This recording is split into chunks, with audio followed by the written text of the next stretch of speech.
కేంద్ర బడ్జెట్లో ఏపీకి అన్యాయం జరిగిందని వైసీపీ విమర్శించింది.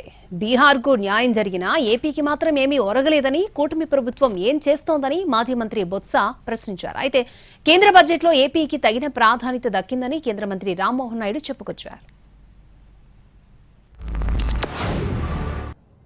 బీహార్ రాష్ట్రం వచ్చి ఆ విషయంలో ప్రయోజనం పొందింది, కానీ ఆంధ్ర రాష్ట్రం మాత్రం ప్రయోజనం పొందలే. చాలా శోచనీయం, చాలా బాధాకరం.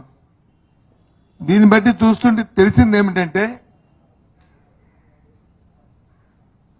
ఈ రాష్ట్రంలో కూటమి ప్రభుత్వంలో ముఖ్యంగా ప్రధానంగా ఉన్న తెలుగుదేశం పార్టీ కానీ ఈ ప్రాధాన్యతలు వేరు, రాష్ట్ర ప్రయోజనాలు ముఖ్యం కాదు,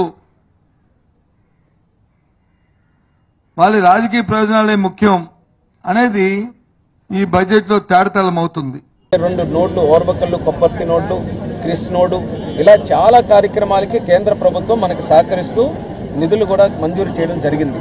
నిన్న జరిగినటువంటి బడ్జెట్లో కొత్త స్కీమ్స్ను కూడా కొన్ని పెట్టారు. జల్ జీవన్ మిషన్ గత ప్రభుత్వం చేసినటువంటి అరాచకాల వల్ల ఎక్కడా సరైనటువంటి పైప్ లైన్ కానీ స్కీమ్ కానీ చేయలేకపోయాం. చంద్రబాబు నాయుడు గారు వచ్చిన తర్వాత రివ్యూ చేశారు. సుమారు 15,000 కోట్ల రూపాయలు కేంద్రం ఇచ్చిన తర్వాత కూడా ఒక ప్రోగ్రామ్ చేసుకోలేకపోయామని మళ్ళీ కేంద్రం మీద ఒత్తిడి తీసుకొని వచ్చి ప్రెషర్ పెట్టారు. ఏమని? ఎక్స్టెన్షన్ చేయండి, 2025కే కాదు మరొక 3 years ఎక్స్టెన్షన్ చేయండి అని అన్నారు. నిన్న బడ్జెట్లో చూసాం, కేంద్ర మంత్రి గారు చెప్పారు, ఆర్థిక మంత్రి గారు 3 years కూడా ఎక్స్టెన్షన్ చేశామని. అది ఆంధ్రప్రదేశ్ రాష్ట్రానికి చాలా మంచి కార్యక్రమంగా నేను భావిస్తున్నాను.